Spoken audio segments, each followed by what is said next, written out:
अस्सलामुअलैकुम। Of camera stories के एक न्यू एपिसोड के साथ मैं हूं Mazhar Malik. Thank you so much and love you so much आप सबके प्यार भरे फीडबैक का। बेहतर इस वक्त बोलने में हूं, वरना कल का दिन जितना मेरा बुरा गुजरा है ज़ुकाम की वजह से, गला ख़राब, ये जगह दुख रही है, मुसलसल मैं मेडिसिन खा रहा था, मैं मास्क का इस्तेमाल भी कर रहा था क्योंकि दूर दराज देहातों में गए हैं, गांव में गए हैं, तो वहाँ पे मट्टी मट्टी मट्टी, तकरीबन यूँ समझिए आधा पाव मट्टी हम रोज़ खाते रहे, पूरी टीम।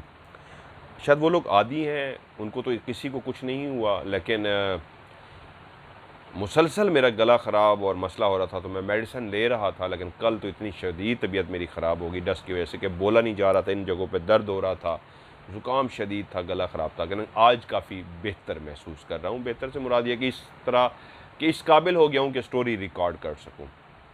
हो सकता है आज या कल फिर लाहौर चला जाऊँ। बाकी स्टोरी जो आप जब ये भी आप शायद सुन रहे होंगे स्टोरी, तो उस वक्त मैं लाहौर में हूँ।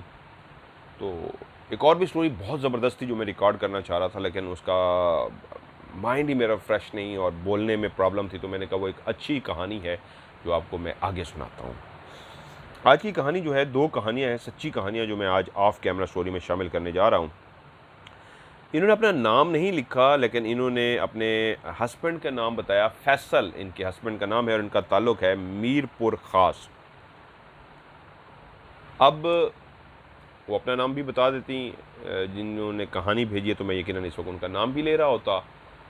और उनके शौहर के साथ ये तकरीबन कोई 1-1.5 साल पहले ये वाक़या हुआ है, या 2 साल पहले वाक़या हुआ है, उसको उन्होंने छोटी सी अपनी सच्ची कहानी भेजी है। और दूसरी कहानी मुझे यहाँ पे फाजिलपुर में सुनाई गई है, जो मैं वो भी आपको सुनाता हूँ। और ठीक है, नहीं, दोस्त का नाम क्या है, नाम मैं लिख लेता, तो मैं उनसे पूछ नहीं सका, छोटी सी कहानी थी। उनका नाम है, हाँ, उनके शौहर का नाम है फैसल, और उनके जो दोस्त थे वकील, उनका नाम है मियाँ आसिफ। दोस्ती के भी लेवल होते हैं, कुछ बहुत करीबी दोस्ती होती है, कुछ बहुत ही मोहब्बतों का जिगरी यार होते हैं, और कुछ ऐसे दोस्त भी होते हैं जिनके साथ अच्छी दुआ सलाम होती है, उनकी खुशी उनकी गमी में इंसान शामिल ज़रूर होता है। फैसल को इत्तला मिली कि उनके वो जो वकील दोस्त हैं, उनकी वालदा की डेथ हो गई है। अब ये जगह ऐसी थी कि उनको लगा कि वो हैं तो वकील, लेकिन अच्छे दोस्त हैं, तो मुझे ताज़ियत के लिए उनके घर जाना चाहिए। रात को इनको इत्तला मिली और उन्होंने अपनी वाइफ के ज़िम्मे लगाया, जिन्होंने कहानी भेजी है, कि आप सुबह मुझे 10 बजे उठा देना, मैंने नमाज जनाजा में उनके शिरकत करनी है। थके हुए थे बहुत ज़्यादा, इसलिए शायद लेट उठना चाह रहे थे, इतवार का दिन था, वरना वो जल्दी उठ जाते थे फैसल साहब। अब उनका जो घर का एड्रेस था वो उनको मालूम नहीं था, क्योंकि उस दोस्त से वो मिले थे तो हमेशा मार्केट में मिले थे, कभी घरों में आना जाना नहीं था, तो इसलिए कभी उनके घर नहीं गए थे। उन्होंने एड्रेस भी सेंड कर दिया, लेकिन जिससे अंदाज़ा होता था दूसरे गांव में था, लेकिन काफ़ी मुश्किल एड्रेस था। बेगम ने कहा आप सो जाइए, सुबह मैं कोशिश करूंगी आपको 10 बजे उठा दूँ। बेगम भी बहुत थकी हुई थी, फैसल भी बहुत थके हुए थे, दोनों बहुत ही गहरी नींद सो गए। नींद एक ऐसी वादी है जो इंसान को जैसे ही आंखें बंद करता है तो दूर वहाँ ले जाती है, जहाँ पे बहुत से सपने सजे होते हैं, जहाँ पे बहुत से ख्वाब बिखरे पड़े होते हैं। तो दिमाग का कोना, दिमाग से ही कोई ख्वाब चुन के एक मूवी की तरह, एक फिल्म की तरह आपकी आंखों के सामने, बंद आंखों के सामने चलाना शुरू कर देता है। और ऐसा लगता है सोए हुए नींद में जब आप ख्वाब देख रहे होते हैं तो कुछ है, आप कहीं पे हैं, कुछ चल रहा है, कुछ देख रहे हैं, कहीं घूम रहे हैं, कुछ ना कुछ हो रहा है। वो दोनों भी ख्वाब में क्या कुछ दुनिया देखते रहे, घूमते रहे, फिरते रहे। जब बेगम की आंख खुली तो अंदाज़ा हुआ 10 तो कब के बज चुके, अब तो टाइम 1 बज गया। यकीनन वो थके हुए थे बहुत ज़्यादा, एक रात पहले वो कहीं गए हुए थे, सफ़र किया था, और जब वो जाग गई और टाइम का अंदाज़ा हुआ कि बहुत लेट हो चुका है, तो शौहर को भी जगा दिया और उनसे माजरत की कि 10 बजे मैं ख़ुद भी नहीं जाग सकी, आपके साथ ही लंबा सफ़र किया था, इसलिए मैं भी बहुत थकी हुई थी, रात होश ही नहीं रहा, सुबह भी कोई अंदाज़ा ना हो सका, इसलिए मैं माजरत खा हूँ। अब आप ऐसा कीजिए, तैयार हो जाइए, आप नमाज जनाजा में तो शामिल नहीं हो सकते, शाम को आप जाके ताज़ियत कर लीजिएगा। शौहर ने भी हामी भरी, हाँ ठीक है। एहसास था कि बेगम हमेशा टाइम की पाबंद है, जब भी उसको कहा उसने टाइम पे जगाया। और ये इस दफ़ा इसलिए हुआ था कि वो ख़ुद भी उनके साथ ट्रैवल करके आई थी, लंबा सफ़र किया था, इसलिए वो बहुत थके हुए थे, जाग नहीं सके थे। नाश्ता वगैरह किया दोनों ने बैठ के। उसके बाद शौहर ने अपनी बाइक निकाली, शाम के टाइम रवाना हुआ उस दोस्त की तरफ जिसकी वालदा फौत हो गई थी, जिनका नाम मियाँ, ये जनवन नाम है, उनका नाम भी फैसल जनवन है, और मियाँ आसिफ ज़हीर उन्होंने लफ्ज़ कहा है, मैं समझ नहीं सका। उनकी आवाज़ भी वो पठानों वाली उर्दू थी, तो उसमें उन्होंने फिर भी रिकॉर्ड की ये कहानी उर्दू में, वो प्योर पठान है। मियाँ आसिफ ज़हीर कह लीजिए, मैं ये मियाँ आसिफ कह लेता हूँ। अब वो वकील थे, वो पहुँच गए उस एड्रेस को लेके। पहाड़ी इलाकों में रहने वाले जो एड्रेस होते हैं वो ऐसा घर का नंबर नहीं होता। शहरी आबादी में गली का नंबर होता है, मोहल्ले का नंबर होता है, मकान नंबर होता है, हाउस नंबर होता है, लेकिन ऐसी जगहों पे ढूंढना बहुत मुश्किल होता है। पहाड़ों के तो कोई नंबर होते नहीं हैं, और आप रोड के करीब हो तो फिर भी ढूंढना आसान है। जब आप रोडों से हट के बस्तियों में, अलग अलग जगहों पे, पहाड़ों में आप रह रहे हो, तो वहाँ पे बहुत मुश्किल होती है। जब तक वहीं का मकामी बंदा आपके साथ ना हो तो आप घर को नहीं ढूंढ सकते। और यही अब फैसल साहब के साथ होने जा रहा था। बाइक पे तो वो रवाना हो चुके और उस छोटे से देहात को कहिए, शहर को कहिए, पहुँच भी गए। अब मुश्किल मरहला था उस घर को ढूंढना जहाँ वो ताज़ियत के लिए गए थे। बाइक रोकी लोगों से, जो वहीं के कुछ दुकानदार थे, पूछना शुरू कर दिया कि मेरे दोस्त हैं मियाँ वकील, मियाँ आसिफ साहब, उनके मुंह से लफ्ज़ जो निकल रहा था वो उनको खुद भी एहसास नहीं था, वो वालिद का लफ्ज़ इस्तेमाल कर रहे थे। उनके वालिद साहब आज फौत हो गए हैं, तो आप उनके एड्रेस जानते हैं? उन्होंने इजहार किया, नहीं हमें इस एड्रेस का नहीं पता। दूसरी दुकान के पास के ऐसे काफ़ी दुकानों पे एड्रेस दिखाने के बाद भी जब मायूसी तारी हुई कि मुश्किल है मैं इनके घर तक पहुंच सकूं, तो वहीं पे एक दुकानदार के पास खड़े ऊंची आवाज़ में पूछ रहे थे। उतर के बाइक पे जाते थे और दुकानदार को सलाम दुआ करते और उससे पूछते, यार यही मेरा तारुफ है और यही है, मैं आया हूँ, को पता है? वो कहते हैं नहीं भाई हमें नहीं पता। अब नाउमीदी जब छा गई तो ऐसे गुजरते गुजरते कि भाई एड्रेस तो मिल नहीं रहा, मैं क्या करूँ। सिग्नल का भी मसला था कि डायरेक्ट उनको कॉल करके पूछ ले, क्योंकि पहाड़ों में जहाँ पे घर होते हैं वो लोग भी दूर उठ के ऊंची जगहों पे जाते हैं, बात कर लेते हैं मोबाइल पे, वरना सिग्नल नहीं आते। वो ट्राई कर चुके थे यकीनन कि डायरेक्ट उनसे रब्ता हो जाए तो उनसे समझने में आसानी हो, लेकिन जिनके घर में फौतगी होती है तो वो वैसे भी फ़ोन कम उठाते हैं। नाउम्मीद से जब हो चले, आखिरी एक दुकान बचती थी, तो वहीं बाइक पे ही बैठे बैठे ऊंची आवाज़ में उसको कहा अस्सलाम वालेकुम, जिस तरह अमूमन दुआ सलाम करते हैं। दुकानदार ने कहा जी वालेकुम अस्सलाम। उन्होंने कहा भाई मियाँ आसिफ साहब के वालिद साहब फौत हो गए, उनके घर के बारे में कुछ आपको अंदाज़ा है? उस दुकानदार ने भी वही जवाब दिया, नहीं मुझे उनके घर का नहीं पता। वहीं करीब से जो लड़का गुजर रहा था, एक नौजवान लड़का 18-19 साल जिसकी उम्र थी, तो उसने कहा आप मियाँ आसिफ साहब उनकी बात करें जो वकील हैं? उन्होंने कहा हाँ जी। उन्होंने कहा उनकी वालिद नहीं, उनकी वालदा की वफ़ात हुई है। तो उनको एकदम याद आया। उन्होंने कहा हाँ आप सही कह रहे हैं, मैं गलत कह गया, उनका वालिद नहीं, उनकी वालदा की वफ़ात हुई है। जी। उन्होंने कहा मैं जानता हूँ, वो काफ़ी दूर है और मुश्किल रास्ता है, वहाँ पे आपको जाना है। अब कम से कम एक उम्मीद तो बंध गई, एक जगह पे खड़े हुए जहाँ पे मायूसी नाउमीदी हो गई थी कि मैं ताज़ियत भी नहीं कर सकूँगा, इतना लंबा सफ़र करके भी आया हूँ, किसी को एड्रेस ही नहीं पता। अल्लाह ने एक फ़रिश्ता भेज दिया था, लड़का जो वहीं से गुजर रहा था, शायद मकामी था, जानता था उनको। उसने कहा मैं आपकी मदद कर सकता हूँ, आप चाहें तो मैं आपको उनके घर तक छोड़ सकता हूँ। अंधे को क्या चाहिए, 2 आँखें। कहा जी प्लीज़ आप बैठिए, मुझे उनके घर तक छोड़ दीजिए। नीली शलवार कमीज में मलबूस हुआ एक खूबसूरत सा लड़का जो था, पीछे बाइक पे सवार हो गया। अब बाइक पहाड़ी रास्ते पे चल रही है, बहुत मोहतात अंदाज में, मोहतात एहतियात के साथ दुश्वार गुजार रास्तों से बाइक को चलाते हुए लड़का पीछे से बता रहा है अब आगे से आप सीधे हाथ मुड़ जाइए, अब आगे से आप उल्टे हाथ मुड़ जाइए, और इस तरह रास्ता गाइड करते करते काफ़ी मुश्किल, वो कभी भी अकेले ना पहुंच सकते। अब एक सफ़र था कि जारी था, वो जाए जा रहे थे, लड़का बताए जा रहा था, वो जाए जा रहे थे, लड़का बताए जा रहा था। वो जाए जा रहे थे, एक लम्हे को उनको लगा कि ये तो काफ़ी दूर उनका घर है, मेरे लिए वापसी कैसे होगी, चले अगर पहुंच गया तो वो खुद कम से कम मुझे वापस तो छोड़ जाएंगे, मैं तो वापस नहीं आ सकता, इतना मुश्किल रास्ता। बाइक चलता रहा यहाँ तक कि काफ़ी देर हो चुकी थी और बहुत दूर वो आ चुके थे कि वहीं पे लड़के ने कहा, अब वो सामने वाली जो पतली सी सड़क है उस पर डाल दीजिए। तो पीछे मुड़ के कहा उसको, भाई और कितना दूर है? उसने कहा बस सामने ही है। उस पतली सी पगडंडी पे डाल दिया, एक ऊंचाई सी थी, उस पे चढ़ते रहे। जैसे ऊंचाई पे चढ़े तो नीचे एक हल्की सी खाई थी, ज़्यादा नहीं, इतनी खाई थी कि वो नज़र नहीं आ रहा था।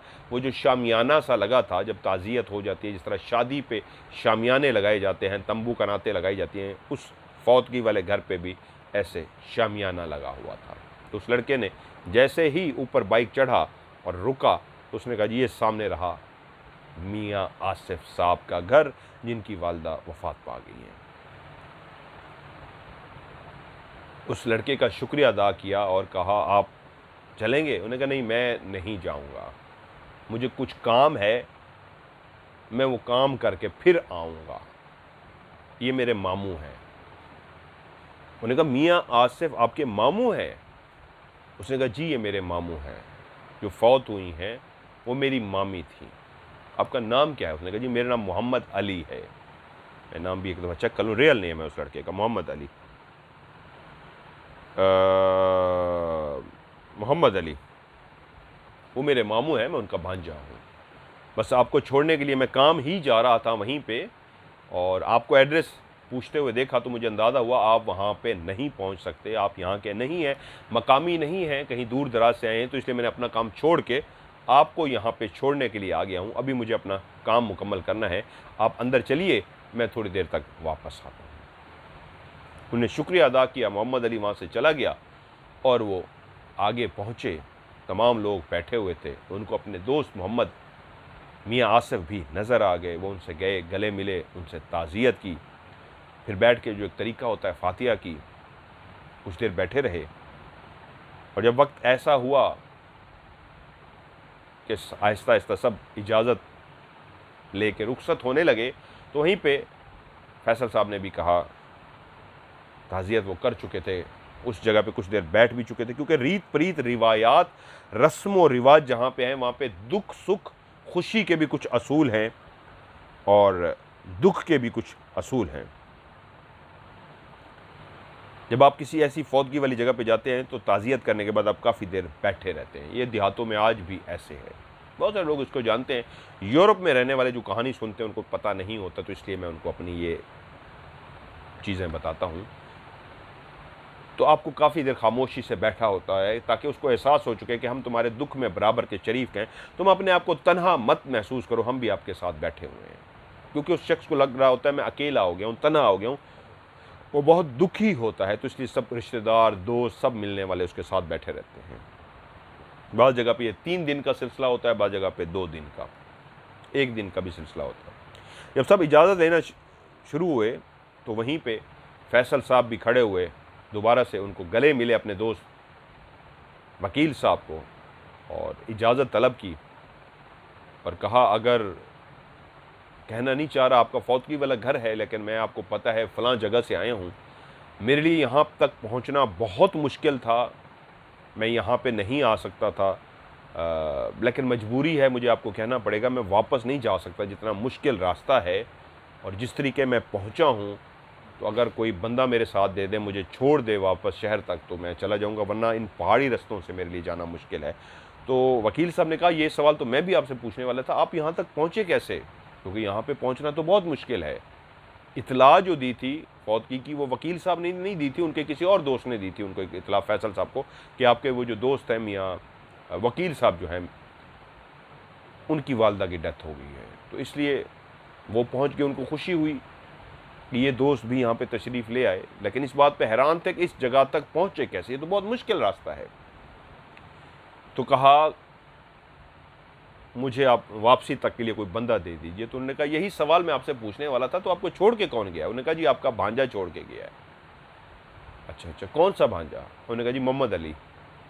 तो एकदम से जो इर्द गिर्द भी लोग मौजूद थे वो भी एकदम से जो मुड़ रहे थे, खुदा हाफिज जी, अच्छा जी चलते हैं, खुदा हाफिज जा रहे थे, वो भी एकदम से चौंक के वापस मुड़ गए और सारे भी उसको देखना शुरू हो गए। उस बंदे को जैसे पता नहीं उसने क्या जुमला कह दिया या क्या कह दिया है। तो वकील साहब ने कहा आपको कौन छोड़ के गया है? दोबारा से सवाल रिपीट किया तो वो हैरान हुए कि अभी तो बताया है। और फिर से कहा फैसल साहब ने कि मुझे आपका भांजा जो है वो मोहम्मद अली छोड़ के गया है। अब सब जो घूर के उनकी तरफ देख रहे थे खामोश थे सारे, और उनको बार बार देखी जा रहे थे कि ये जुमला क्या है मोहम्मद अली। तो उन्होंने कहा अली किस तरह का था जो आपके छोड़ के गया? उन्होंने कहा जी नीले कलर के उसने कपड़े पहने हुए थे, ये उसका इस तरह चेहरा था, बाल उसके इस तरह के थे, आंखें उसकी इस तरह की थी, नाक उसका इस तरह का था। उन्होंने कहा हाथ में इस तरह अंगूठी पहनी हुई थी? उन्होंने कहा हाँ जी बिल्कुल इस तरह हाथ में एक इस तरह अंगूठी भी इस तरह की पहनी हुई थी। मतलब जिस तरह नग पहनने का शौक होता है ना, जिस तरह मैंने भी पहना हुआ है, फिरोज़ा है और नीलम है, ये मैंने पहना हुआ है। तो उन्होंने भी कहा उसने जिस तरह हाथ में कोई पत्थर था, वो पूछा कि ये पहना हुआ था? उन्होंने कहा जी वो वाला उसने अंगूठी भी पहनी हुई थी।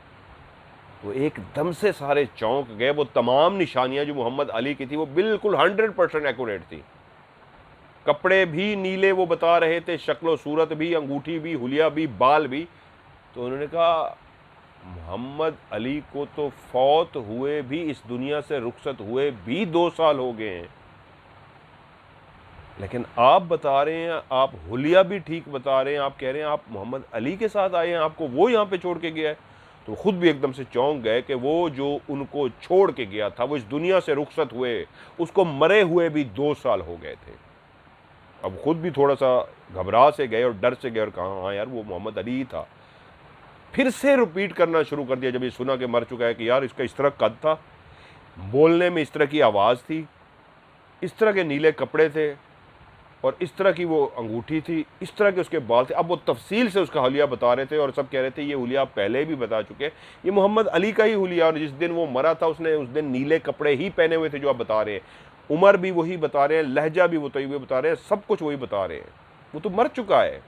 तो फैसल साहब बोले मुझे नहीं पता, मैं ऐसे दुकान पे एड्रेस पूछ रहा था, हर दुकान पे जाके मैं उनसे खड़े होकर पूछता था, बाइक खड़ी कर देता था, पूछता था, ना उम्मीद हो गया था इसलिए दूर से मैं पूछ रहा था यार उनको जानते हैं वकील साहब को। तो वो गुजर रहा था, ऊंची आवाज़ में मुझे बोलता सुन के उसने कहा जी मैं जानता हूँ। उसके बाद वो मेरे पीछे बैठा और मुझे रास्ता बताता रहा। उसका वजूद था, उसके कपड़े थे, ऐसा नहीं कि वो कोई जिन भूत या कोई रूह थी, वो रूह नहीं थी, जिन भूत नहीं था, वो तो था। तो सब हैरान थे, अगर वो था वो तो फिर मर चुका है। और उसके बाद वो सारे दुखी हो गए, लेकिन एक ऐसा वाक़या हो चुका था जो अनहोना था। उसके बाद उन्होंने एक बंदा फैसल साहब के साथ रवाना किया और वो वापस अपने घर पहुँचे। साल 1.5 साल पहले ये वाक़या हुआ है मीरपुर ख़ास में, आज भी वो कहते हैं वहाँ का ये मशहूर वाक़या है। जो नाम बताया है वकील साहब का, जिनका भांजे का नाम है मोहम्मद अली रेयल, वो भी, और जो वकील साहब जिनका नाम है मियाँ आसिफ ज़हीर, शायद आगे कह रहे थे मियाँ आसिफ, ये भी रेयल हैं। और फैसल साहब के साथ ये वाक़या हुआ। अब कुछ लोग मुझसे सवाल पूछेंगे जी क्या रूह तो आलम में बरज़ख में चली जाती है, क्या रूहें आती हैं? इसके नीचे कमेंट्स इस तरह के आ रहे होते हैं। मैं आपको पहले भी कई दफ़ा इस तरह पे कह चुका हूँ, इंसान का हमज़ाद भी इस दुनिया में मौजूद होता है और वही ही होता है जो नज़र आता है। उस वक्त वो अली के रूप में जो उनके पीछे बैठा और छोड़ के गया, वो उनकी रूह नहीं थी, वो उनका हमज़ाद था। उसी तरह भटक रहा है। जिस हादसे में उसकी मौत वाक़ हुई थी, वो इतना अचानक हादसा हुआ था कि उस मरने वालों को तो मनो मट्टी के नीचे दबा दिया गया, लेकिन उसका हमज़ाद आज भी शायद कहीं ना कहीं भटक रहा है। और वही रूप जो उसका हमज़ाद सेम इंसान की तरह होता है, उसकी डेटो कॉपी होता है, बिल्कुल 100% कॉपी, वही कपड़े और वही सब पहुँच के वो पीछे हमज़ाद ही था जो रास्ता दिखा के गया था। दूसरी कहानी जो मुझे सुनाई है, हम उनको भाईजान भाईजान कहते हैं, तो उनका फ़र्ज़ी नाम मैं रख देता हूँ, उनका मैं असली नाम नहीं बताता। भाईजान जमील कह देते हैं, जमील नाम रख देते हैं। वो कहते हैं कुछ तकरीबन ये कहानी है साल होने वाला है इस कहानी को, ये सच्ची वाक़या जो उनके साथ हुआ है 1 साल पहले हुआ है या 1.5 साल पहले, तकरीबन 1.5 साल पहले। क्योंकि मैं आपको आगे बताता हूँ साल 1.5 साल का मैंने कैसे अंदाज़ा लगाया, वो एंड पे आपको बताता हूँ। फैक्ट्री थी, वहाँ पे मेरी ड्यूटी लगाई गई कि फैक्ट्री तो बंद है, बहुत बड़ा एरिया है वहाँ पे, लेकिन हमें एक बंदा चाहिए जो वहाँ पे कुछ रातों के लिए वहाँ पे स्टे करे। हमारा गार्ड जो है वो चला गया हुआ है, तो आपके लिए इशू नहीं है, अगर आप यहाँ पे अवेलेबल हैं तो आप अगर रुक जाएं वहाँ पे कुछ रातें, तो आपके लिए कोई मसला तो नहीं। उन्होंने कहा नहीं, मैं रात को रुक सकता हूँ और मेरे लिए ईजी है, अगर आप कहेंगे तो मैं रुक भी जाऊँगा कुछ अर्सा। गार्ड उनका तकरीबन 10-15 दिन के लिए, 20 दिन के लिए दूर अपने गाँव में गया हुआ था। अब जब वो कहते हैं मैं वहाँ पे रात के टाइम पहुँचा, एक दिन को होता था गार्ड, अब ये गार्ड तो नहीं थे, ये अपनी दोस्ती के लिए कि भाई मैं रात को इनमें कुछ इस तरह के काम करने होते थे, बैठ के लिखना पढ़ना होता था, तो उन्होंने कहा मैं वहीं बैठ के कर लूँगा। वहाँ पे एक कमरा साइड पे बना हुआ था। वो कहते हैं जब मैं गेट के अंदर दाखिल हुआ तो लेफ़्ट साइड पे एक कमरा बना हुआ था, उसके अंदर पंखा, ज़रूरत ज़िंदगी की तमाम चीज़ें थी। उसके बाद बिल्कुल एक बड़ा सा हॉल था, हॉल नहीं कहना चाहिए, सॉरी, ओपन एयर ज़मीन थी। उस फैक्ट्री की चारों तरफ एक दीवार दी हुई थी। एक एरिया ऐसा था जहाँ पे वो मशीनरी अभी भी लगी हुई थी उस फैक्ट्री की, जो किसी वक्त में चलती थी। किसी वक्त में वो फैक्ट्री, जब कॉटन की, कपास की वो फैक्ट्री चलती थी, तो एक बहुत बड़ी जो अंदर मशीन लगी हुई थी, किसी वक्त वो काम करती थी और वहाँ पे फैक्ट्री के अंदर वर्कर्स, मुलाजिम सारे काम करते थे।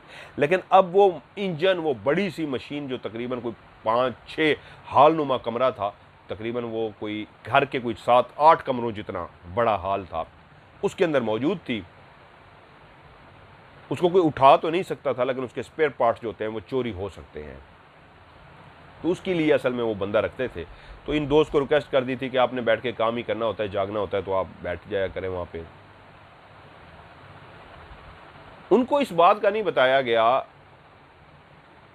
कि रात के टाइम पे वो जो सुबह वाला है वो जल्दी निकल जाता था, जैसे ही शाम होती थी कहता जी मुझे छुट्टी, मैं चलूँ। अब जमील साहब उसको कहते हैं बैठ जाओ यार, जरा गपशप करते हैं। उसको कहते हैं नहीं नहीं जी मुझे बच्चे हैं, ये है वो है। उनको एहसास होता है कि ये भागने के चक्कर में होता है, क्या वजह है। उन्हें कई दफ़ा उससे इजहार किया तो उसने जवाब नहीं दिया। खैर, काफ़ी आगे जाके वो बड़ा सा हालनुमा कमरा था जिसके अंदर वो फैक्ट्री थी। उससे पहले काफ़ी कमरे थे जो बंद हुए हुए थे। फिर आगे एक कमरा था जिसके अंदर जनरेटर बहुत बड़ा रखा हुआ था, डीजल पे जो चलती होता है। उसके बाहर लाइट लगी हुई थी। तो उन्होंने, जो दिन को गार्ड था, उन्होंने कहा जमील साहब जब आप रात को आया करें ना तो लाइटें जला दिया करें। पहली रात वो पहुंचे, उन्होंने दिन को तो सारी फैक्ट्री देख ली थी। अंदर दाखिल हुए, बिल्कुल बहुत बड़ी फैक्ट्री जिसका बहुत बड़ा सहन था, जिस तरह फैक्ट्री के होते हैं कॉटन फैक्ट्री के। राइट साइड पे एक छोटी सी एक कमरे की मस्जिद बनी हुई थी, गेट के बिल्कुल साथ लेफ्ट साइड पे गार्ड के लिए रहने के लिए कमरा बना हुआ था। फिर आगे जाएँ 2-3 कमरे थे, फिर उससे आगे जाएँ एक बहुत बड़ा हाल नुमा कमरा था, तकरीबन 7-8 बेडरूम के बराबर, जिसके अंदर वो मशीनरी रखी हुई थी। फिर आगे एक जनरेटर का रूम था और आगे फिर हाल था और इस तरह फैक्ट्री थी। दिन को उन्होंने विज़िट कर लिया और रात को वो वहीं पे पहुंच के गार्ड से मिले, गपशप की और अपने किताबें, चीज़ें जो थी लिखत पढ़त का काम, वो अपना करने बैठ गए। 3-4 रातें बिल्कुल सुकून से गुजरी और जब भी वो जाते तो उस गार्ड को कहते रुक जा यार, जरा गपशप करते चले जाते। वो भागने की करता। एक शाम वो फैक्ट्री की तैयारी कर रहे थे कि यार बस टाइम होने वाला है, मैं पहुंचूँ। तो एक दोस्त ने पूछा कहाँ जा रहे हैं। उन्होंने कहा यार वो ज़रा फैक्ट्री जा रहा हूँ। खैर है इस टाइम? उन्हें यार मैं आजकल वहीं हूँ, उनका गार्ड छुट्टी पे गया। उन्होंने मुझे वैसे बातों बातों में कहा यार आप ही रुक जाया करो, काम शाम होता है, आप कहते हो घर में डिस्टर्ब होता हूँ, तो यहाँ आप बैठ के आराम से कर लेते हो। उन्होंने कहा मैंने भी ऑफर कर दिया। हाँ यार अच्छा है, मुझे तो काम ही करना है, तो मैं बैठ के यहाँ पे कर लूँगा। उन्होंने कहा डर नहीं लगता? उन्होंने कहा डर किस बात का भाई? उन्होंने कहा बाहर निकल के राउंड नहीं लगाते? उन्होंने कहा लगाता हूँ। उन्हें कहाँ राउंड लगाते हो? उन्होंने कहा पूरी फैक्ट्री का, मैं लाइटें शाइटें जला के आता हूँ, सुबह लाइटें बुझाता भी हूँ। उन्होंने कहा कहाँ कहाँ जाते हो? उन्होंने कहा मैं वहाँ पे भी जाता हूँ, वो जो बड़ा वो है इंजन वाला कमरा है वहाँ पे भी जाता हूँ, जहाँ पे यानी फैक्ट्री रखी हुई है बड़ी, वो मशीनरी रखी हुई है बहुत बड़ी, वहाँ पे भी जाता हूँ। हाल उधर भी जाता हूँ, पीछे जो बहुत बड़ा हाल है उधर भी जाता हूँ, उधर भी जाता हूँ। डर नहीं लगता? उन्होंने कहा यार कहना क्या चाह रहा है, खुल के कही भाई, डर नहीं लगता, डर नहीं लगता, किस बात का डर? उन्होंने कहा तुझे नहीं पता? उन्होंने कहा नहीं। उन्होंने कहा यार वो फैक्ट्री तो भारी है। उन्होंने कहा मतलब? उन्होंने कहा वहाँ पे जिन्नात हैं। उन्होंने कहा तुम्हें कैसे पता? उन्होंने कहा जो पहला मुलाजिम है वो छुट्टी पे थोड़ा गया, वो तो भाग गया है। उन्होंने कहा क्यों? उन्होंने कहा जिन्नात से डरा है, और इससे पहले भी मुलाजिम भाग गए हैं सारे। उन्होंने कहा यार मैं डरता तो नहीं हूँ, मुझे जिनात शिनात का डर नहीं है, लेकिन ये बात मुझे क्यों नहीं बताई? उसने कहा इसलिए कि यार तुझे शायद कहते तू भी डर जाता। उसने कहा नहीं, मैं डरने वालों में से तो नहीं हूँ, अब मैं रहूँगा। पहले की बात और थी, अब मैं रहूँगा। अगर जिन शिन वाला कोई मामला है मैं भी तो देखूँ यार जिन शिन क्या होते हैं, कोई हमें भी तो पता लगे जिनात है कोई चीज़ है। वो ज़रा इस तरह के बंदे हैं, मानते हैं जिनात को लेकिन डरते शरते नहीं है। कहा ठीक है यार हम भी देख लेंगे कौन से जिन शिन होते हैं, कोई मसला नहीं। अब वो जब वो पहुंचे और वो जो मुलाजिम पहले था गार्ड जाने के लिए तैयार खड़ा था, उसका रुक एक सेकंड बाद सुन ले फिर चला जाओ। उन्होंने कहा जी बोलिए। रिस्पेक्ट करता था, ये भी मालिकों के दोस्त थे, मालिक ही ठहरे कि सच सच बता तू इसलिए जल्दी भाग जाता है कि यहाँ पे जिनात हैं? तो चुप हो गया। सच सच बता ना, उसी कमरे में मौजूद थे जो गेट के साथ लेफ्ट साइड पे कमरा बना हुआ था। सच सच बताओ जिनात है ना? उन्होंने कहा जी आपको पता लग गया तो इसलिए बता देता हूँ। हाँ जी जिनात है। तो उसने कहा इसलिए तू खौफ से भाग जाता है? उन्होंने कहा जी भाग जाता हूँ। मसला क्या है, कहाँ पे जिन है? उन्होंने कहा जी वो जो एक हाल वाला कमरा पीछे बना हुआ है वो भी बहुत भारी है, जहाँ पे मशीनरी रखी हुई है वो भी बहुत भारी है, और वहाँ पे जो अंदर कमरा कच्चा सा बना हुआ है जनरेटर वाला वो भी बहुत भारी है। तुमने कभी देखे? उन्होंने कहा जी जो भी रात को रहता है भाग जाता है, मैं आज तक रात को रहा नहीं, मैंने सुना है, देखा नहीं है।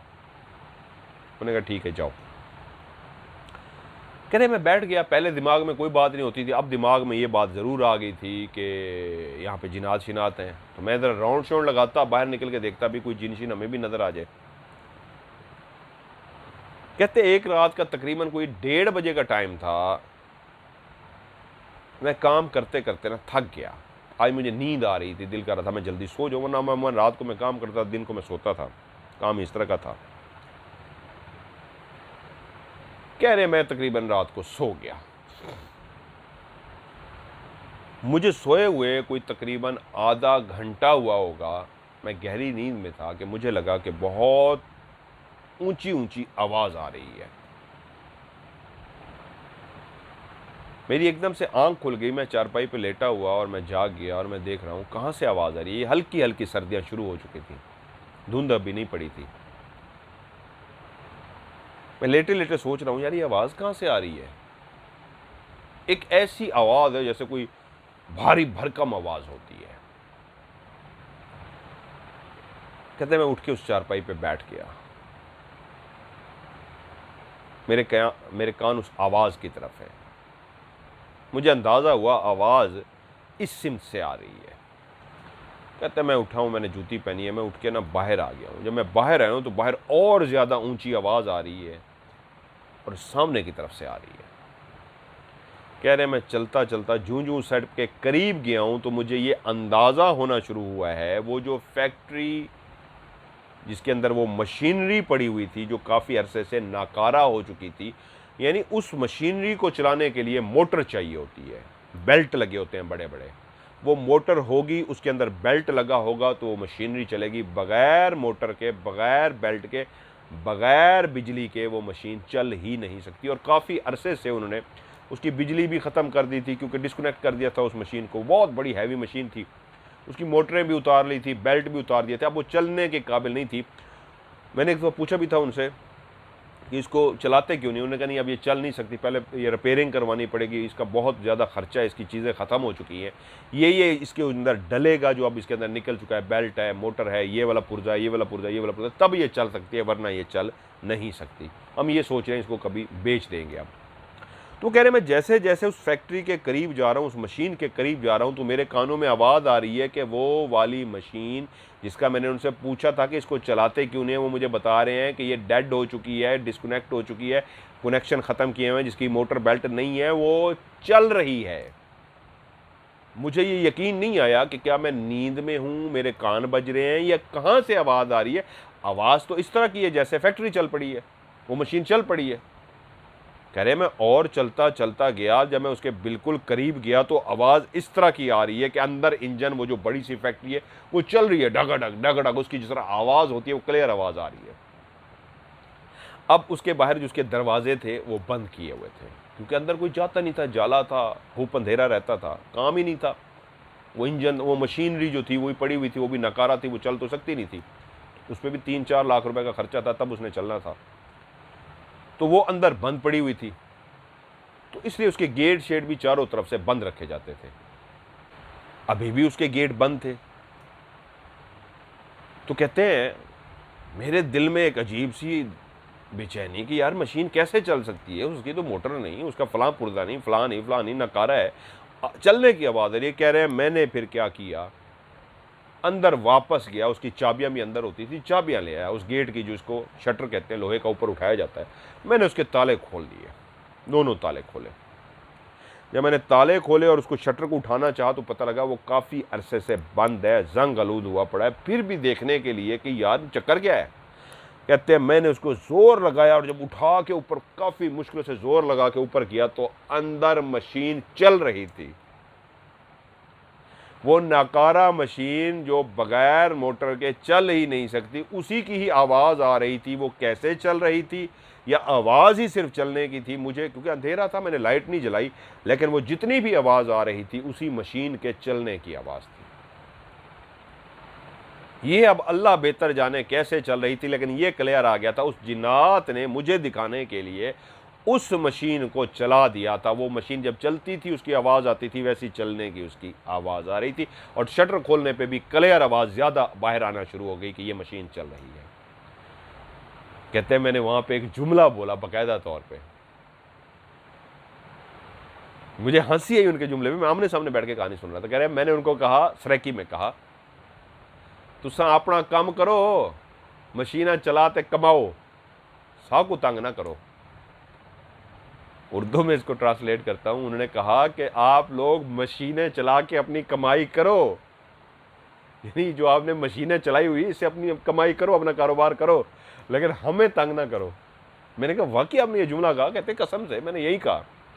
भाई अपनी फैक्ट्रियां भी चला ली हैं, जो चल ही नहीं सकती आपने फैक्ट्रियां चला ली हैं, कमाना ही मकसद होगा ना, और क्यों चला रहे हैं? तो ठीक है भाई, अपनी फैक्ट्रियां चलाओ, कमाओ, हमें तंग ना करना। कहते हैं मैंने शटर बंद किया, डर गया था, दिल की धड़कन भी तेज़ हो गई थी, फैक्ट्री चल रही थी। कहते हैं मैं चलता चलता वापस आ गया। मैं आया, काफ़ी देर बैठा रहा, मैंने आयतल कुर्सी पढ़ी और चारों कुल पढ़े। उसके बाद फिर मैं सो गया। थोड़ी देर जब आयतल कुर्सी चारों कुल पढ़े, आवाज़ बंद हो गई, मैं भी फिर सो गया। कुछ दिन गुजर गए। कहते मैंने ये वाक़या किसी को नहीं बताया। कुछ दिन गुजर गए सुकून के साथ। फिर एक रात मैं लाइट जलाने के लिए गया। मैं आया, अंदर दाखिल हुआ, चौकीदार मेरे इंतज़ार में था, उसने मुझे खुदाफिज़ किया, वो चला गया। मैं भी गया, मैंने कहा लाइटें शाइटें ज़रा जला लूँ, अंधेरा होने वाला है, पहले ही जला के अंदर कमरे में बैठ जाता हूँ। कहते हैं मैं गया, मैंने लाइट जलाई, वो जो जनरेटर के पास लाइट थी जिसको मुझे बताया गया था ये भी भारी है, मैंने वहाँ पे जाके लाइट जलाई तो लाइट नहीं जली। मैंने बटन को टक टक टक टक टक टक टक ऊपर नीचे किया, बटन नहीं जला। मैंने कहा यार जल गया होगा बल्ब। मैंने बाकी लाइट सारी ऑन की और मैं चलता हुआ कमरे में आ गया। बाकी लाइट्स ऑन थी, उस कोने वाली लाइट्स ऑफ थी क्योंकि उसका बल्ब जल गया था। मैंने अपना काम शाम किया और उसके बाद मैं सो भी गया। सुबह उठा, अभी अजानें हो गई थी और रोशनी फैल रही थी। तो मैं उठा और फ्रेश हुआ, नमाज वगैरह पढ़ ली। मैं कुछ देर बैठा रहा, तो उसके बाद मैंने कहा चल यार लाइटें ही ऑफ़ कर दूँ। पर मकसद था कि ग्राउंड लगा लूँ, थोड़ा सा ज़रा चल फिर भी लूँगा और लाइटें भी ऑफ़ हो जाएंगी। कह रहा है मैं जब चलता चलता लाइटें बुझाते हुए मेरी निगाह पड़ी, वो जो रात लाइट नहीं जली थी वो जल रही थी। अब मैं हैरान हो गया कि यार रात तो मैं कोशिश करता हूँ, ये जली नहीं है। मैंने कहा बल्ब फ्यूज़ हो गया है, अब कैसे जल रहा है? कहते मैं आराम से चलता चलता, अभी फुल अंधेरा ख़त्म नहीं हुआ था, हल्का हल्का मतलब रोशनी आ रही थी, सूरज नहीं आया था लेकिन अंधेरा बहुत कम हो गया था, काफ़ी रोशनी थी। कहते मैं उसके करीब गया, मैंने देखा बटन अभी भी ऑफ है, क्योंकि जब मैंने रात कोशिश की, ऑन ऑफ किया, नहीं जला तो मैं ऑफ ही छोड़ के आ गया था। अभी भी उसका बटन ऑफ है और लाइट जल रही है। कह रहे मैंने बटन को दोबारा ऑन ऑफ किया तो देखा लाइट कोई फर्क नहीं पड़ रहा, जल रही है।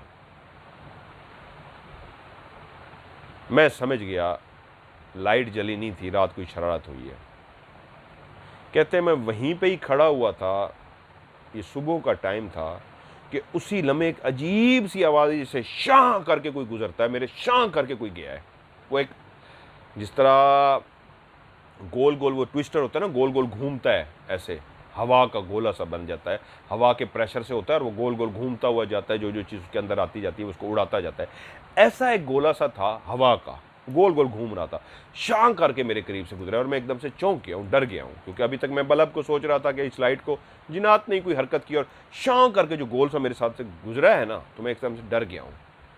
उसी लम्हे कहते हैं मैं अभी डरा ही हूँ, उसको देखा ही हूँ कि मेरी टांगों के बीच में से कोई चीज़ दोबारा से तेज़ी से, जो पहले शां करके गुजरा था उसकी आवाज़ भी थी, वो मेरे राइट साइड से गुजरा था, लेफ्ट साइड पे वो लाइट शेड थी, शां करके जब वो मेरे साथ से गुजरा तो उसकी आवाज़ भी थी, लेकिन उसकी थोड़ी देर बाद में अभी परेशान ही था, मेरी टांगों के बीच में से कोई चीज़ तेज़ी के साथ गुजरी और इतनी तेज़ी के साथ कि वो गोल सी थी, उसकी आवाज़ नहीं थी, लेकिन उसको मैंने क्लियर देखा, वो शां करके वो भी वहाँ गई है सामने। और जब मेरी निगाह पड़ी है तो मैंने उसको जाते हुए तेज़ी से सामने देखा है। जब वो सामने गई है तो वहीं पे मैंने देखा है वो जो गोल सी चीज़ घूमती हुई तेज़ी से वहाँ से गई थी, जैसे किसी ने फुटबॉल को फेंकते हैं ना जोर से, उसी तरह फुटबॉल की तरह उसको फेंका गया था, जो मेरी टांगों से गुजरता हुआ सामने जाके गिरा था बहुत तेज़ी के साथ। उसी लम्हे मैंने देखा वो जो गोल सा था वो काला नाग था, काला सांप था, वो बिल्कुल गोल सा था, जैसे किसी ने उठा के फेंका उसको, और इतनी तेज़ी से फेंका हो कि वो मुझे नज़र नहीं आया, लेकिन ये नज़र आया कोई चीज़ ब्लैक सी गुजरी है, ये नहीं समझ आ सका कि सांप गुजरा है, इतनी तेज़ी से किसने उसको फेंका था। और जब वो सामने आके गिरा है तो उसके बाद वो गोल गोल सा था, उसने अपना सर नीचे से उठाया और यूं उठा के वो यूं होके बैठ गया है। अब मैं सामने खड़ा हुआ हूँ, पहले लाइट, फिर कोई चीज़ ट्विस्टर टाइप से गुजरा है, अब वो यूं करके बैठा हुआ है। कह रहा है मैंने देख लिया, मैं डर भी गया, मैं परेशान हो गया। मैंने उन्हें कहा कि भाई, सराकी में कहा, तुम भी अल्लाह की मखलूक हो, मैं भी अल्लाह की मखलूक हूँ, तुम अपना काम करो, मैं दरवेश बंदा हूँ, मैंने कभी तुम्हें तंग नहीं किया, तुम भी अपना काम करो, हमें भी अपना काम करो। कह रहा है मैंने ये बेधड़क होके कहा, खौफ ज़्यादा नहीं हुआ कि भाई पता है मुझे, अच्छा वो हैं भी दरवेश तबीयत के। कह रहे हैं मैंने कहा यार तुम भी अल्लाह की मखलूक हो, मैं भी अल्लाह की मखलूक हूँ, अपना काम करो यार, ना मैंने कभी तुम्हें तंग किया ना मुझे तंग करो। कहते जब मैंने ये फिक्रा कहा वो बैठा रहा, उसके बाद वो नीचे हुआ, गायब नहीं हुआ, चलता हुआ मेरी आंखों के सामने वो निकल के आगे। उसके बाद कहते हैं मैंने और दिन भी वहाँ पे गुजारे। ये दो वाक़यात मेरे साथ हुए थे। एक मशीनें चली थी अंदर से खुद ब खुद, बहुत उनकी आवाज़ थी और सवाल ही नहीं पैदा हो सकता था कि वो खुद ब खुद चल सके, क्योंकि पहले उसके लिए मोटर होती है, इतनी बड़ी मोटर होती है उसकी, इतनी बड़ी मोटर, तकरीबन कोई 50 किलो या 100 किलो की मोटर वज़नी होती है। उसके अंदर बेल्ट लगता है, वो मोटर थी ही नहीं उस फैक्ट्री में, उसका बेल्ट भी नहीं था, कुछ भी नहीं था, और वो चली थी, उसकी आवाज़ आई थी क्लियर। और दूसरा ये वाला वाक़या हुआ था बल्ब। अच्छा, जब कहते हैं वो चला गया सांप, उसके बाद फिर मैंने मुड़ने लगा हूँ तो मैंने देखा बल्ब खुद ब खुद ऑफ हो चुका है। वही बल्ब, जब मैं मुड़ा हूँ वो बल्ब खुद ब खुद ऑफ हुआ, क्योंकि पीछे टेक की आवाज़ आई है, जिस तरह स्विचेस को आप करते हैं जलते हैं तो इस तरह टिक की आवाज़ आई है और वो ऑफ हो गया। और कहते हैं फिर जब आया हूँ मैं रात को ड्यूटी पे, मैं डरा नहीं, फिर रात को आया हूँ, फिर मैं इसी बल्ब की तरफ आया हूँ, मैंने इसको जलाया है तो बिल्कुल जिस तरह पहले ऑन ऑफ होता था उसी तरीके ऑन ऑफ हुआ। उन्होंने पहली शर्त बल्ब के साथ की, फिर शां करके कोई चीज़ गुजरी, फिर सांप को फेंका, सांप उठ के बैठा, लेकिन मैं डरा नहीं। मैंने कहा यार मैं भी दरवेश हूँ भाई, अपना मैं अल्लाह की मखलूक हूँ। तो कहते उसके बाद मैं रहा वहाँ पे, सांप मुझे नज़र आता रहा। सांप की उन्होंने मुझे एक और कहानी भी सुनाई, वो मैं फिर आपको कभी सुनाऊंगा तफसील से, वो भी एक लंबी कहानी है। काला सांप था, वो इनके साथ क्या करता रहा, जहाँ पे इनकी ज़मीनें थी, ये खुद ज़मींदार हैं, इनकी अपनी ज़मीनें हैं, वहाँ पे जो कमरा बना हुआ था, वहाँ पे उस सांप का वाक़या मैं सुनाऊंगा। अच्छा, इस कहानी के शुरू में मैंने आपको कहा था इस फैक्ट्री के हवाले से मैं आपको बात बताऊंगा। इस फैक्ट्री की मज़ेदार बात यह है, इसके ऊपर मैं राज प्रोग्राम की इन्वेस्टिगेशन भी कर चुका हूँ। इन्हीं भाईजान जमील ने मुझे कहा था, उनका फ़र्जी नाम ले रहा हूँ, कि यार यहाँ पे करो, ये भारी है। मैंने कहा क्या हुआ है? उस वक्त तक मुझे वाक़यात नहीं सुनाए, तो उन्होंने कहा था यहाँ पे जिन है, मैंने भी देख चुका हूँ, कभी सुनाऊँगा तुम्हें, यहाँ पे करो तुम्हें क्लियर साइन मिलेंगे। और मैंने उनकी ख्वाहिश पे वहाँ पे राज प्रोग्राम किया था। और अगर आप लोगों को वहाँ राज प्रोग्राम की इन्वेस्टिगेशन याद हो तो वहाँ पे एक किसी ने जादू किया हुआ था या क्या, एक चुड़ैल टाइप छोटा सा एक पौधा था, उसके अंदर चुड़ैल टाइप भी रिकॉर्ड हुई थी और बाद में गायब हो गई थी। जैसे कोई जादू नहीं करता, जादू की गुड़िया डालता है, उस तरह की चुड़ैल थी बकायदा, जो पौधे के अंदर थी, जो गायब हो गई थी। और उस फैक्ट्री के अंदर हमने किया था, मशीनें थी, बहुत बड़ी बड़ी मशीनें थी। वहाँ पे एक सुराख भी था बहुत बड़ा, किसी जानवर का खोदा हुआ था एक कमरे के अंदर, और वो बंद थी, हमने खोली थी बहुत अरसे बाद। और उस प्रोग्राम के एंड में मुझे याद है, क्योंकि उन्होंने कहानी अब मुझे सुनाई है, उस वक्त नहीं सुनाई थी, हम जब निकलने लगे थे तो वो फैक्ट्री पूरी ऑन नहीं हुई थी, लेकिन फैक्ट्री के चलने की थोड़ी सी आवाज़ रिकॉर्ड हुई थी और हम लोग डर गए थे, अंदर कमरों में थे तो बाहर आवाज़ आ गई थी, ढस ढस ढस ढस, जिस तरह फैक्ट्री चलती है अपने ज़ोरों शोर से। वो ये क्या हो रहा है, लगता है फैक्ट्री चल गई है, ये मैंने कहा भी था 2-3 दफ़ा, और आवाज़ें आई थी, पूरी नहीं चली थी, लेकिन जिस तरह चलाने की कोशिश की है फैक्ट्री, उसमें वो वाली जो मशीन थी, जिसको मैं फैक्ट्री कह रहा हूँ, वो मशीनें बाकायदा चली थी। और मैं कहता भी हूँ यार, ये देखो आवाज़ एक क्लियर आ गई है, मशीन चल गई है, मशीन चल गई है, मशीन चलाई गई थी। उन्होंने तो बहुत ज़्यादा चलती हुई देखी थी। राज की इन्वेस्टिगेशन में मशीन थोड़ी देर के लिए चली थी। आप लोगों को बहुत सारे उनको याद आ गया होगा वो प्रोग्राम।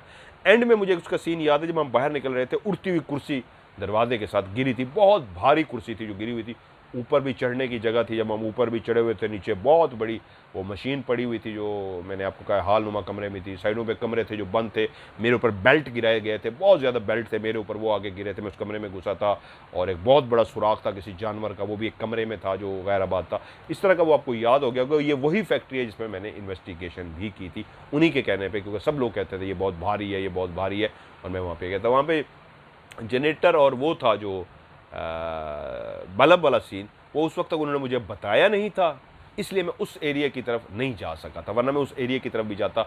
मुझे फैक्ट्री से मुराद वो मशीनरी वाला रूम ज़्यादा हाईलाइट किया गया था, इसलिए मैं उसके अंदर गया था। उन्होंने कहा था वो जो गेट के साथ कमरा था लेफ्ट साइड पर, वो ना दिखाना, वो मैंने नहीं दिखाया था, क्योंकि मसला ये होता है ना, लोग डरते हैं उनकी प्रॉपर्टी, लोग कहते हैं जी आप ये क्यों नहीं बताते आप किस शहर में हैं और किस जगह पे है। तो भाई लोगों की प्रॉपर्टी बिक नहीं सकेगी, जेन्युइन लोकेशन है, उस पर जिनात है, मैं बता दूं ये घर है, ये गली नंबर है, तो कल को मशहूर हो जाएगा, जिनों वाला कौन खरीदेगा, उसकी प्रॉपर्टी तो ज़ीरो होगी। तो इसलिए वो मैंने लेफ्ट वाला कमरा भी नहीं दिखाया था आपको, डायरेक्ट उसी इंजन वाले जहाँ पे वो मशीनरी पड़ी थी रूम में इन्वेस्टिगेशन की थी। मुझे पता होता उस साइड पे भी, बल्ब वाली साइड पे भी भारी है, जिनात का वाक़या हो चुका है, मैं वहाँ पे भी करता, तो वहाँ पे भी बहुत ज़्यादा साइन मिल गए थे क्लियर, और एक दफ़ा उस फैक्ट्री को उन्होंने चला के भी दिखाया था जो हमने रिकॉर्ड किया था। ये थी जी आज की सच्ची 2 कहानियाँ जो मैंने आपको सुनाई। आप भी अपनी कहानियाँ मुझे सेंड कीजिए, चाहे वॉइस मैसेज कीजिए या आप लिख के भेजिए, इंशाल्लाह आपकी कहानी को मैं प्रोग्राम का हिस्सा बनाऊँगा। वॉइस मैसेज अगर आप करेंगे तो एंड में आप 10 से 15 सेकंड 20 सेकंड का एक छोटा सा वॉइस मैसेज आप रिकॉर्ड कराना चाहें ऑफ कैमरा स्टोरी के हवाले से, और किसी राज या और प्रोग्राम के हवाले से नहीं, एक छोटा सा मैसेज ऑफ कैमरा स्टोरी के हवाले से रिकॉर्ड करना चाहें तो वो भी आप रिकॉर्ड करके भेज सकते हैं, वो मैं प्रोग्राम में चला भी दूंगा। और लेकिन आप वॉइस मैसेज करें या लिख के भेजें, आखिरी लफ्ज़ आपका होना चाहिए STORY स्टोरी। अगर आपने स्टोरी लफ्ज़ ना लिखा तो मैं आपकी स्टोरी को प्रोग्राम में शामिल नहीं कर सकूँगा। बाज़ औक़ात ये होता है स्टोरी नहीं लिखा होता तो वो मुझे पता नहीं लगता, मैं उसको नंबर नहीं दे सकता, क्योंकि एक स्टोरी मेरे सामने ऐसी भी आई है जिनको भेजे हुए 6 महीने से 8 महीने हो गए हैं, लेकिन उन्होंने लव स्टोरी नहीं लिखा था। तो मैंने उनको कहा कि भाई आपने स्टोरी क्यों नहीं लिखा, उन्होंने कहा जी भूल गए थे। तो मैंने कहा इसलिए ये प्रोग्राम में आज तक शामिल नहीं हो सकी। जब आप आखिरी लव स्टोरी लिख देते हैं तो मैं उसको एक नंबर दे देता होता हूँ, जिस तरह हॉरर स्टोरी 150, हॉरर स्टोरी 151, ये नंबर जब आ जाता है तो इसी तरतीब से मैं सुनाता आता हूँ। तो आखिरी लफ्ज़ STORY लाजमी लिखा करें। और भेजने के लिए मेरा मोबाइल नंबर है +92 बाहर वालों के लिए +923136655500। रिपीट करता हूँ +923136655500, और पाकिस्तान से डायरेक्ट मिलाएंगे 031366555500। आज की ऑफ कैमरा स्टोरी से मज़हर मलिक को दीजिए इजाज़त। अपना ढेर सारा ख्याल रखिएगा। खुदा हाफिज़।